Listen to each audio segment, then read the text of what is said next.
Okay, we're gonna move along to call out you Swifties. What would you do if you were offered a ticket to the Eras tour from someone who may be secretly in love with you? Okay, so a woman who's sworn off dating wrote to the Washington Post wanting to know if she should accept a ticket and a trip to see this show from a male friend, or if there will automatically be strings attached. Yes. What do we think? There's an overwhelming yes from this section. You in particular. All the Swifties are over there. I'm worried because I can think of 2 instances in my life where I was gifted some tickets and then immediately regretted it as I'm making way into the arena, the stadium. Yeah. What made you regret it? Because I felt like there was something on the back end. Like there was supposed to be like, now we're going to level 2. Yeah. Right? Like we've rounded first, we're heading to second, and I didn't want to play baseball. Like I didn't sign up. I didn't want to. No, I wanted to be I wanted to be watching the game. I didn't want to be the game. But I remember clearly thinking, like, in the moment, and I had, like, something in my gut was like, I was just about to say. Right, something was in my gut. I ignored it because I obviously wanted to go see Justin Timberlake. And then, this is all over Timberlake, girl. This is a long time ago. Listen, let's not be judgmental. Justin Timberlake's a good artist. And it was a really good show. But then afterwards, the phone calls started. And the phone calls didn't stop. And if I didn't answer the phone calls, there was a very long voice message. There's a great so Frankism here. You know, I get what you're saying. My dad, Frank Grelo, very wise man, says to me all the time, no gift is for free. What do you think, I believe Lauren? it. So when you become a lesbian, you get a master's, a PhD in communication. Okay? We are master communicators. And I think that this woman should transparently say her boundaries and also ask about intentions. And I do remember being on the other side of things and feeling that invisible string that's attached, but not speaking up, right? It's that gut feeling, you think something's off, and you don't say until maybe it's too late.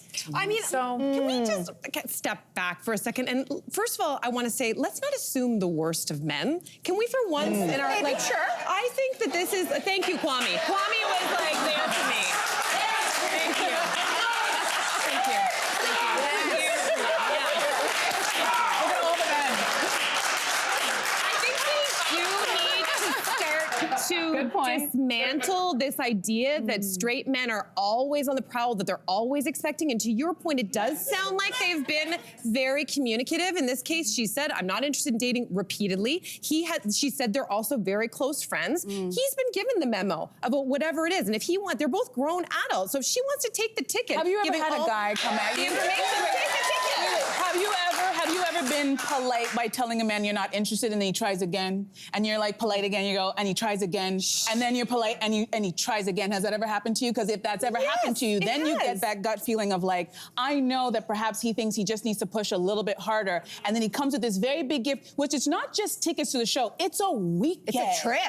This is thousands I'm just of saying, dollars. if she's been clear and he's been clear, the both of them have decided that they want to be friends. If it's on him, if she ends up having to, as long as she has a way of going like, I'm going to get my own hotel if you start crossing a boundary. But you don't even want to be in that environment. You don't even want to put yourself in that situation. I know. In her mind, they're friends, and she's worried. This is why we're talking. She's worried that this gift is coming with strings attached. So I tell all single women, we've been in this situation. Follow your gut. Everybody here has said it. If you feel like, you know what, I feel like maybe once we get into the stadium, it might feel a little bit different. Just don't go, or say, here's the money. How much did it cost? Here's yours. E-transfer that money. So it's very, very clear. So sometimes, and you're right, not all men are villains, but sometimes they really don't want to hear it the first or second. And sometimes you actually have to be like, no, I said no. So unfortunately, I want to live in a world where we continue to try to show when you get to men that planet, can do better. I believe in those men as well. Let me translate. So what you're saying is I shouldn't have gone to the Timberlake show? Was it worth it? Okay, got it.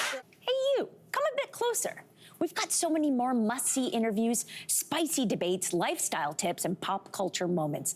So subscribe to our channel by tapping the logo below and don't miss out.